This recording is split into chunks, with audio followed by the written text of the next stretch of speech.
What? What? What the hell is this? Harumph. I didn't get a harumph out of that guy. Give the governor harumph. Harumph! You watch your ass. I see you shiver with anticipation. Let the show begin. Hey everybody, this is David Heretic coming at you with another edition of Reactions, Reviews, and Rants. And tonight, alright, we're coming back to U2. Yes, indeed, U2 fans feeling you. Come on now. Here we go. Before we go any further, for those of you who are feeling inclined to doing all of the clicks and the likes and the bibbidi bop, do me a favor, before you do all that stuff, please watch the whole video first, okay? Give me a chance to actually earn those clicks and likes. Now, after the video's done, if you still feel like doing all those clicks and likes, then by all means, feel free to click away. This comes as a request from Steve Smith, and this is actually Steve's prioritized request for the month of April for being a silver tier member on the Patreon page. So, here you go, Steve. Hope you enjoy the show, man. Steve wanted to see me react to this song by U2 called Bullet the Blue Sky. Now, have I heard the song before? No, I have not. To the best of my knowledge, this does not resonate with me in any way, shape, or form. However, there's always a possibility I may have heard the song in passing and I just don't realize it. So as always, if I start listening to the song and I suddenly go, wait a minute, hold on, I recognize this song, I'll let you know. That's the truth. You know me, I'm gonna be honest with you guys. This was posted by Rick U2. See what you did there, okay? And the video has 300,000 views. It'll get you there. Other than that, there's really nothing else left to say. Link to the original video will be down below in the video description for your viewing pleasure at your leisure. Let's get started. What do you say? Are you ready? Are you ready? Because here we go. All right, here we go. U2, Bullet the Blue Sky, Zoo TV, live from Sydney. Cool. All right, let's do this. All right, boy, let's do this.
This might be the most groove-heavy song I've ever heard from U2.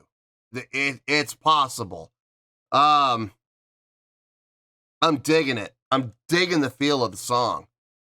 Just, you know, the backbeat on the drum and the bass, especially drums and bass locked in, really keeping that backbeat feel going. da do da do da do da. Now, impressive? No, I wouldn't say it's impressive, but it feels great. Not just good, it feels great. Really digging the vibe of the song without question. Guitar doing a nice job filling out the sound.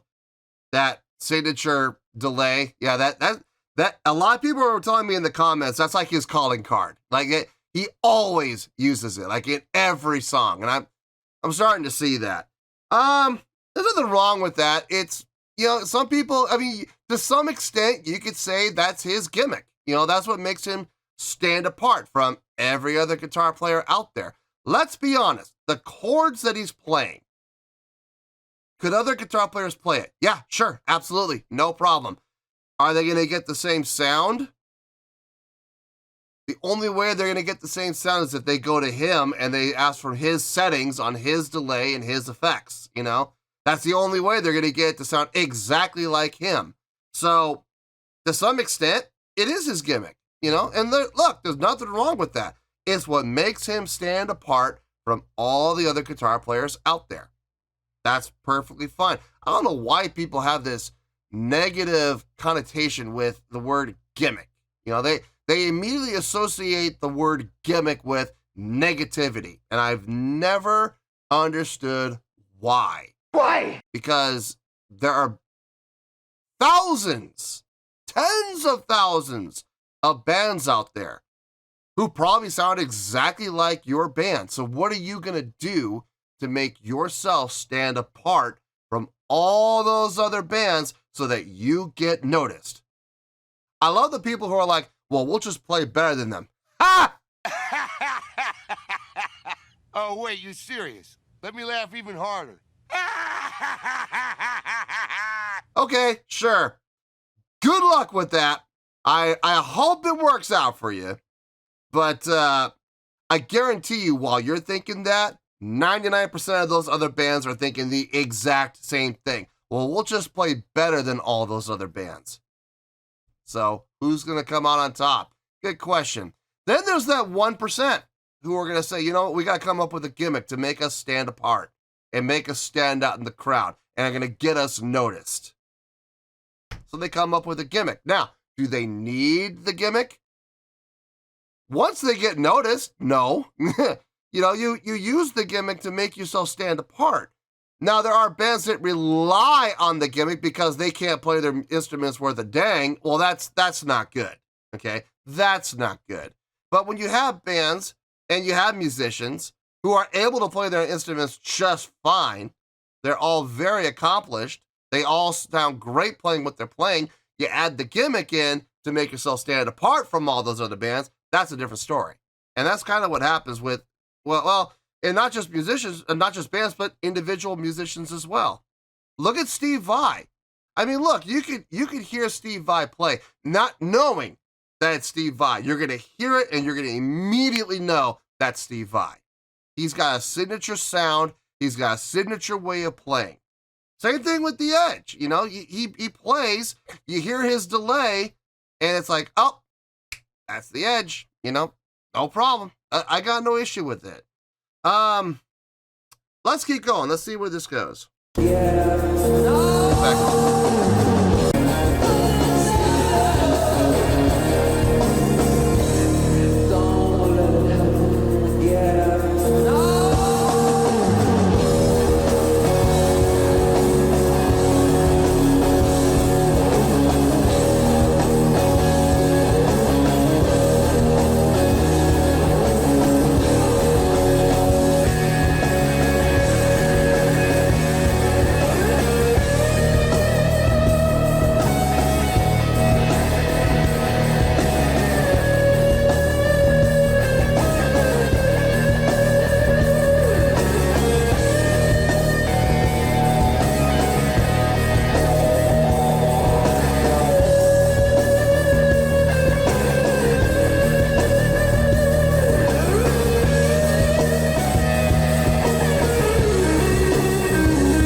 Rock all the colors of the royal flush.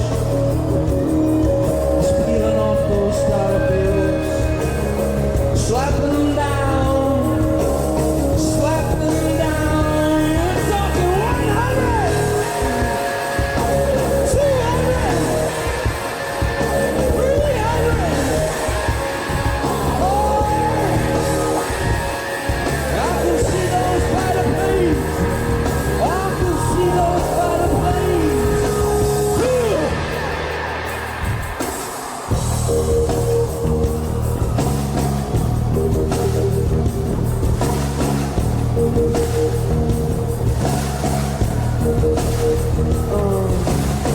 Crossing my lights with you and sleep.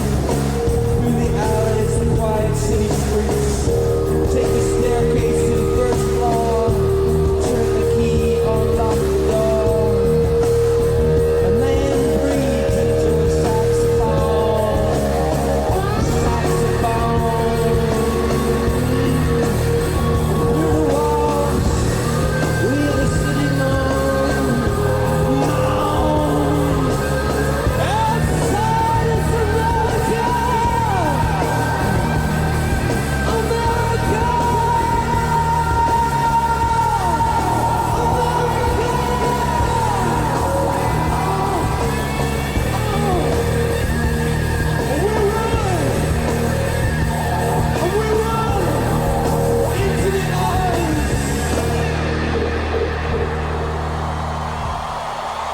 Love that pause. I love those pauses. That's like the second time he's done that, where the music is just completely tacit, it's just a complete pause, and we're gonna wait for the signal to go again. I like that. I like those little breaks. It actually, in this setting and with this tempo of a song, it actually feels really good.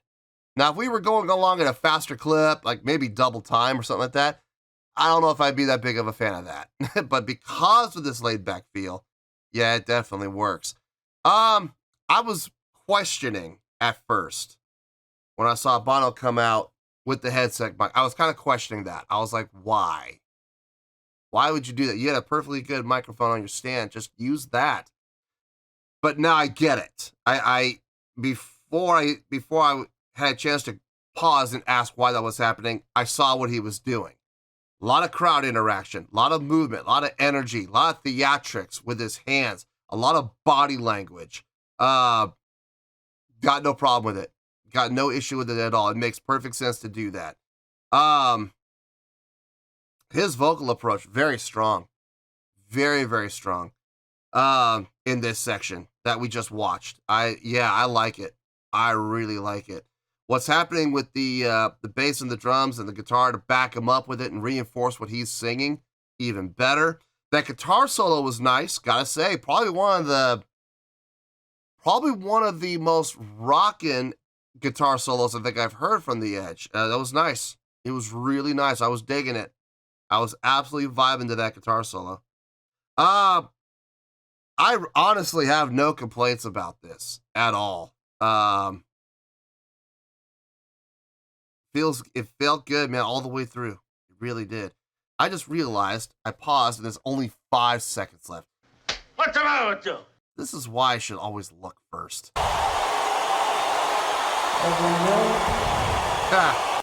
Yeah, there, fine. Now it's finished. Yeah, because those 5 seconds were so important. But they are who we thought they were. Okay, let me get my thoughts together. I'll see you in the review, and we'll talk about it. Well, there you go, folks. That was U2 with Bullet the Blue Sky. This was a request from Steve Smith. And this was actually Steve Smith's prioritized request for the month of April for being a silver tier member on the Patreon page. So, there you go, Steve. Hope you enjoyed the show, man. I already said pretty much everything I was going to say during the course of the reaction, so this is probably going to be a short review, but then again, you never know with me. Let's start off with the score, shall we? On a scale of 1 to 10, I'm going to give that an 8.2. Yep, 8.2. I feel good about that score. Let me tell you why. Why? A lot of great things happening in this song. This was a great tune. This was a lot of fun. This was a lot of fun to listen to and to watch. I've said this before on the channel, and I'm going to continue to say it. A live show can help your score, or it can hurt your score. In this case, it helped. It definitely helped. The groove on this song, honestly, if I'm being honest, the groove of the song was the star. I mean, it really was, man. It was the hottest thing about the song. Whether you like it or don't like it, learn to love it because it's the best thing going today. You could thank you could thank drums and bass for that, man. They were the ones who really locked in and established that feel and established that groove. Don't get me wrong, Bono contributed, the Edge contributed, but the bass and the drums are what really established it, set it up, and made it work. So, like, I would give, like, honestly, I would give about 65 to 70% of the credit to the bass and drums for making this song as awesome as it was, at least for me anyway. Don't get me wrong, the Edge definitely contributed, filling out the sound, adding the chordal pattern to it, adding the chordal progression to it. Yeah, absolutely. More important though, filling out the sound, because let's be honest, bass, he could do that too. As far as establishing root notes and where we're gonna go, he in the bass player was doing some nice fill work too, especially during the guitar solo. Ending every phrase with a nice little, moving line. I dug that. One of the most rocking guitar solos I think I've heard from the Edge, if I'm being honest with you. It was nice to listen to that. It was a lot of fun. I really enjoyed it. Vocally, the first half of the song sounded good. I mean, I had no problem with it. It sounded good. But when he left the stage and came back with the headset mic, all of a sudden his vocal approach got a lot stronger, a lot more intense, a lot more aggressive. I'm sure that has something to do with the meaning of the song and, the lyrics. I'm sure it was reflective of it. Now, don't ask me what the song's about. I have no idea. Don't ask me what the lyrics were. Again, I have no idea. Lyrics go over my head. You could have the lyric sheet in front of me. It will not help. I'm not able to incorporate lyrics. I'm not able to interpret lyrics. It just doesn't work for me. So I'm sure there was a message there. I'm sure there was a meaning there. I don't know what it was, but I can still appreciate what Bono did with his vocal approach, with his vocal techniques, with his difference in both volume, both from a actual dynamic standpoint and from a projection standpoint. Man, he got projected all of a sudden when he put on that headset mic. A very subtle approach to start, and it just built and built and built and built and built. I liked that. On top of that all, you had stage presence, you had stage energy, you had stage interaction. Wait. Did we have stage interaction? Actually, no. Now that I think about it, we did not have stage interaction. None of the members of the band interacted with each other. They were all apart. But that's okay. It's not the most important thing. The most important thing to me anyway would be crowd interaction, and yeah, we had it there. We definitely had it there. Very nice job getting the crowd to become a part of the show, getting them to do the clapping. Couldn't help but notice the pattern. It was the 1 rest, 1 2 rest. Kind of reminiscent of Freddie Mercury with Radio Gaga. So I thought that was cool. Was that meant to be a shout out to Freddie Mercury? I don't think so. I doubt it, but maybe it was. Maybe it was. Or then again, it was just coincidental. And people asked him about that, and he goes, "Yeah, that was a shout out to Freddie." I'm meeting you halfway, you stupid hippies. Absolutely. Getting caught like a deer in the headlights. No, but look, it's a great tune. It really is. Dominated mostly in part to the groove of the song. I just can't get over that groove, man. I really can't. It was fun. It was fun to listen to this. I would have no problem listening to this again at all. I would listen to this song again in a heartbeat. It was a lot of fun. So yeah, 8.2. I feel good about that score, and that's where we're going to stay. So let's wrap this up in a nice shiny bow, shall we? 8.2, great scale rating, 4 out of 5 stars, and an A- letter grade. Take your pick, I don't care, whichever one of those floats your boat. Final word, final score, I have spoken. Well, that's going to do it for this edition of Reactions, Reviews, and Rants. Hope you all enjoyed the show. Hopefully I was able to entertain you. If I was able to put a smile on your face and brighten your day, then I did my job, and I'm so glad I could do it. If you guys feel like joining the fan base, go ahead and click on that button down there. If you guys want to like the video, go ahead and like the video. If you guys want to ring the bell, go ahead and ring the bell. It honestly doesn't make any difference at all to me, but if you guys feel like doing these things, well then by all means, feel free to do so. Well, that's going to do it for tonight, folks. Thank you very much for watching, and as always, this is David Heretic signing off, reminding you to stay fabulous and support each other. Later. Peace.